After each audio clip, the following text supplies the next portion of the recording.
I want to say no wonder Michael and Sarah and I have felt so much love and support because it's been coming from all of you.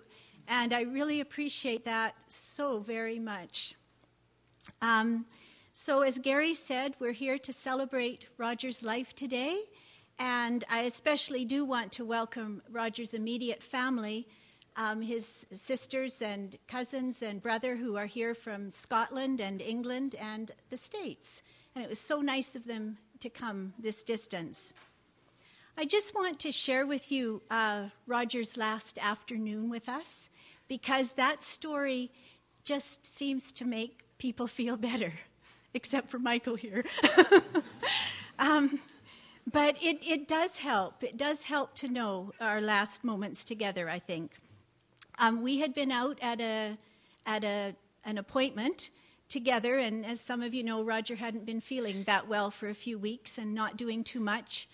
And so when we were leaving, it was about 4 o'clock, and I asked him if he wanted to go to the White Heather Tea Room for tea, which was one of his favorite places.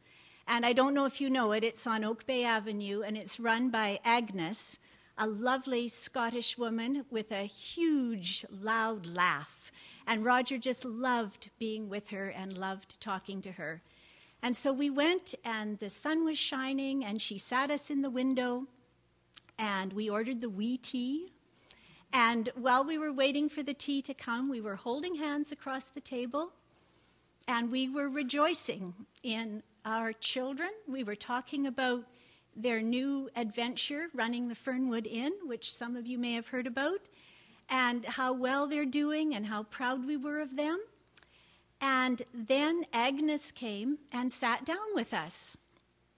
And because Roger and I had recently been watching a show on the Knowledge Network about the history of Britain and all the, of course, the violence through the centuries, he apologized to her for all that the British had done to the Scottish.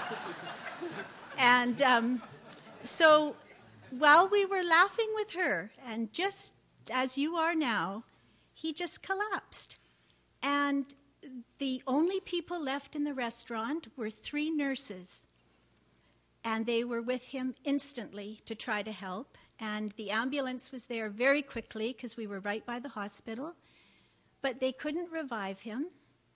But it was such a comfort to me to know that we had been sitting, laughing, holding hands, and just sharing this lovely, lovely moment.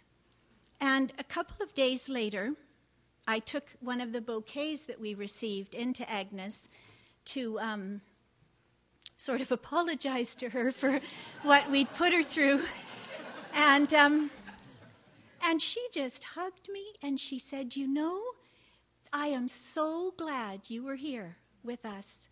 She said, "We were having such a special moment.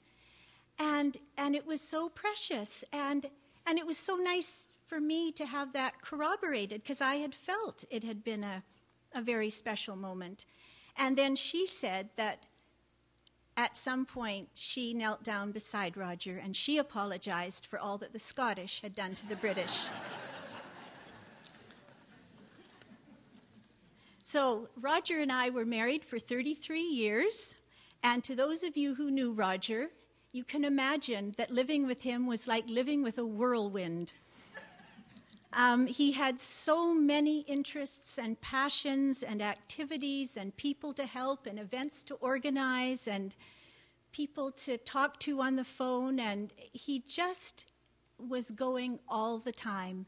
And the kids and I did our best in the background to support him as much as we could, and especially in the last 10 years when he couldn't get around quite so well on his own and had trouble organizing his papers and all that. But you know, he just led such a full, active life, and I just rejoice in that too. I find great comfort in that.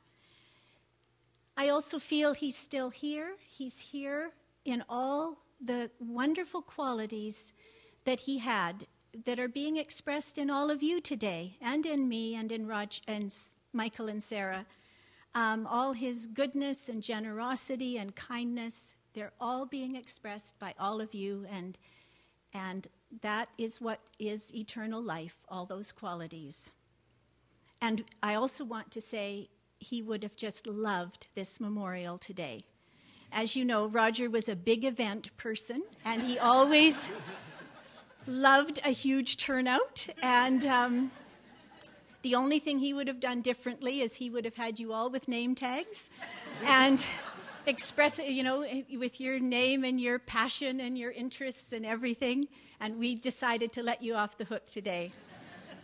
So he would just have been so honored to have so many dear friends here to send him on his way. And I just thank you with all my heart for being here. Thank you.